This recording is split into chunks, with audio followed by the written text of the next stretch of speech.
छात्रों, आज 11वें के रसायन में हम परमाणु संरचना के अंतर्गत सोमरफील्ड का परमाणु मॉडल बताएंगे जो लेटेस्ट है। बोहर के परमाणु मॉडल में कमियों को देखते हुए इसमें सोमरफील्ड ने कुछ संशोधन करते हुए इसका विस्तार रूप प्रस्तुत किया। सोमरफील्ड के अनुसार परमाणु में वृत्तीय और दीर्घवृत्तीय दो तरह की कक्षाएं होती हैं। ये वृत्तीय कक्षा है जिसमें दो अक्ष होते हैं, एक्स अक्ष और वाई अक्ष। दोनों अक्ष बराबर होते हैं। और ये दीर्घवृत्तीय कक्षा है, इसमें भी एक्स और वाई दो अक्ष हैं, लेकिन जो वाई अक्ष है वो छोटा होता है, लघु अक्ष कहलाता है, और एक्स अक्ष बड़ा होता है, ये दीर्घ अक्ष कहलाता है। जब ये सिकुड़ कर दीर्घ कक्षा का एक्स अक्ष दीर्घ अक्ष छोटा होकर धीरे धीरे वाई के बराबर हो जाता है तो कक्षा वृत्तीय हो जाती है। तो इससे क्या है, सोमरफील्ड ने दो तरह की अभिकल्पनाएं की कि कक्षाओं के अंतर्गत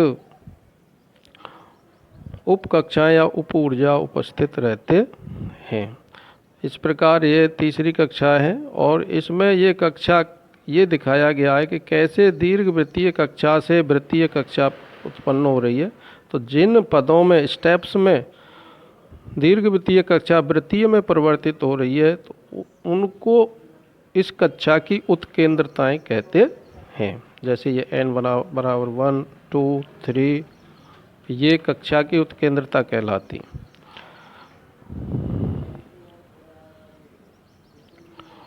तो इससे अंतर्वेदी कक्षाएं या उपकक्षाओं के उत्पन्न होने का अवसर इन्होंने दिया।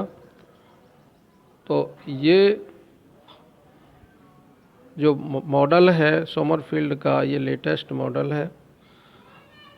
इसमें दीर्घाकार कक्षा में घूमते समय इलेक्ट्रॉन के वेग में परिवर्तन होता रहता है। इसकी वजह से इलेक्ट्रॉन कक्षपुसरण गति करने लगता है। इस कारण कोणीय संवेग में भी परिवर्तन होता है और n के विभिन्न मान प्राप्त होते हैं जो ऊर्जा स्तरों को दर्शाते हैं। जिसे मैं अभी बता रहा था कि उत्केंद्रताएं प्राप्त होती हैं और ऊर्जा स्तरों का निर्माण होता है। तो इन ऊर्जा स्तरों में इलेक्ट्रॉन का संक्रमण होता है और इससे स्पेक्ट्रम की सूक्ष्म संरचना प्राप्त होती है। जो स्पेक्ट्रम हाइड्रोजन और अन्य आयन युक्त परमाणु या आयनों के स्पेक्ट्रम प्राप्त होते हैं, वो उसकी व्याख्या भी इससे की जा सकती है। अब आता है सोमरफील्ड के मॉडल की कमियां। हालांकि ये मॉडल काफ़ी हद तक सफल रहा, लेकिन कुछ कमियां इसमें भी रह गई। जैसे पहली कमी है, यह मॉडल अधिक इलेक्ट्रॉन वाले परमाणु के स्पेक्ट्रम की व्याख्या नहीं कर पाता है। दूसरा, द्विंगसीय क्वांटम संख्याओं के मान तथा कक्षाओं के आकार तरंग यांत्रिकी से प्राप्त मानों व आकारों के अनुरूप नहीं होते। तीसरा, इलेक्ट्रॉन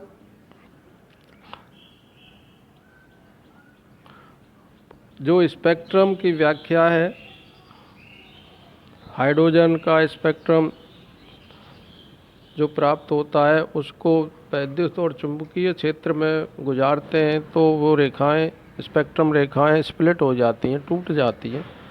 उसको भी ये, उस घटना का भी ये स्पष्ट नहीं करता है कि ये किस प्रकार टूटती हैं। तो ये कुछ कमियां सोमरफील्ड के परमाणु मॉडल की रह गई। तो इस वजह से ये पूर्णतः सफल नहीं रहा। आज के लेक्चर में इतना ही।